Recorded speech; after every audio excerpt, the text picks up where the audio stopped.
آپ کو کوئی اختلاف ہے امام ابو حنیفہ سے؟ جی، وہ نبی اسلام کے ماں باپ کو کافر کہتے ہیں۔ سب سے پہلے ایسے مسائل پر گفتگو ہی نہیں کرنی چاہیے، لیکن اب جب یہ سوال بار بار میڈیا پر پوچھا جا رہا ہے تو اس حوالے سے آپ کے سامنے چند احادیث گوش گزار کرنا چاہوں گا۔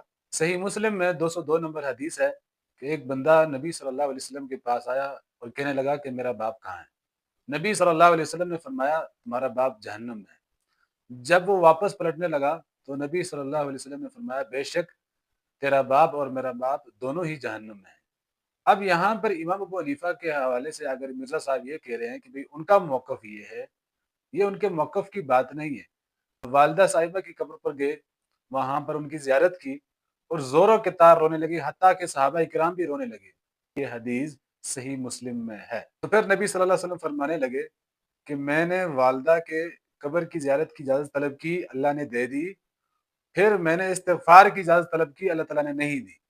تو اس کا مطلب یہی ہے کہ جب استغفار کی اجازت طلب کی اور اللہ تعالیٰ نے اجازت نہیں دی تو وہ مسلمان نہیں ہوئے۔ امام شمس الحق آبادی رحمہ اللہ نے فرمایا کہ اس طرح کی جتنی بھی روایت ہے جس میں نبی صلی اللہ علیہ وسلم کے والدین کے متعلق یہ کہا جاتا ہے کہ ان کو دوبارہ زندہ کیا گیا اور وہ مسلمان ہوئے، وہ سب کی سب موضوع من گھڑت اور جھوٹی روایات ہیں۔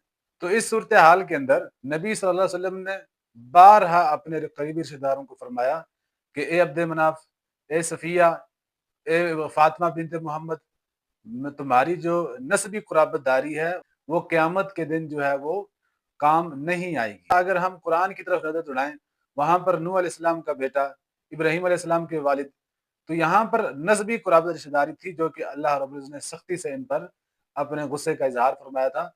تو ایسی باتوں پر گفتگو ہی نہیں کرنی چاہیے، لیکن چونکہ یہ سوال بار بار پوچھا جا رہا تھا اس لیے دلائل سے آپ کے سامنے جو ہے یہ بات رکھی گئی ہے۔